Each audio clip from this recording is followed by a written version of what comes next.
Alright guys, here's the last part of 1.1. I did it in two parts just to make it a little simpler for you. These are going to be how I do equations with fractions, and then I'll do some of the extra practice, but I am going to go through it a little bit faster. Okay, remember, fractions are just division. It's just a fancy way of writing division, so don't freak out too much. And the opposite of that is going to be multiplication.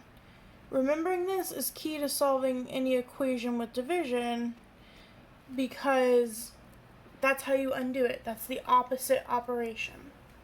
Okay? And there's going to be two methods. One's called multiplying by the LCD and one is cross multiplying. For multiplying by the LCD, you want to find a number that all of the denominators go into. So 4 goes into numbers like 4, 8, 12, 16, 20. Multiples. 3 goes into 3, 6, 9, 12, 15, 18. And 2 goes into 2, 4, 6, 8, 12. 12 only goes into 12, 24, 36. My suggestion to you is pay attention to this bigger number because it's going to be harder to find its multiples. Well, guess what, guys? All of these numbers actually go into 12.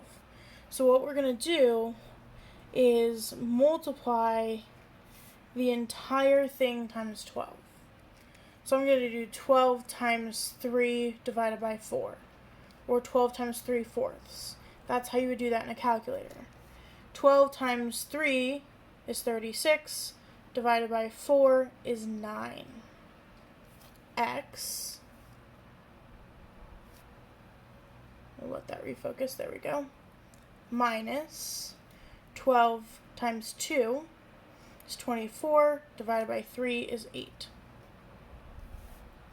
12 times 5 is 60. Give it a second. 60 divided by 12 is going to be 5. And then I'm going to do this last one super easily. 12 times 1/2 is 6. And I'll make sure that kind of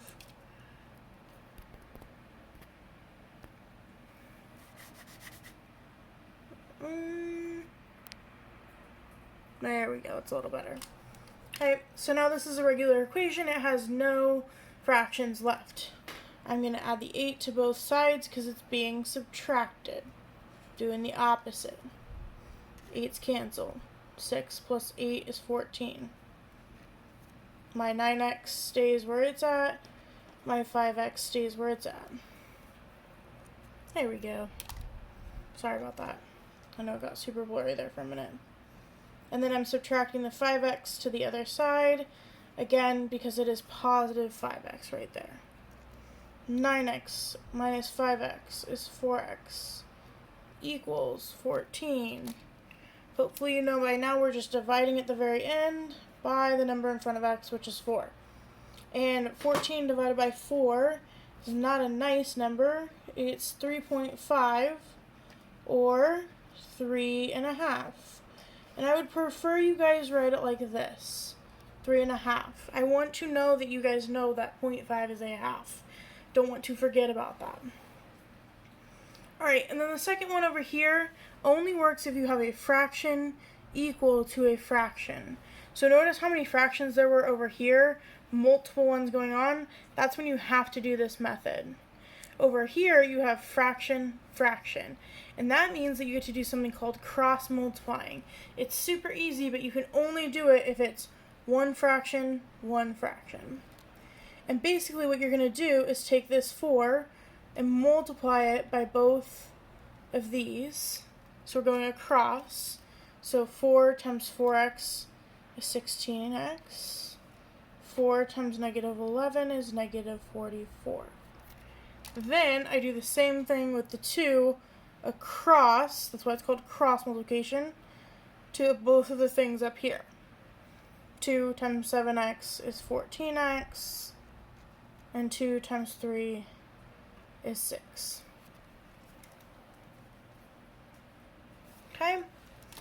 Now, fractions have gone away, and all you have to do is solve it like a regular equation. it was minus 44.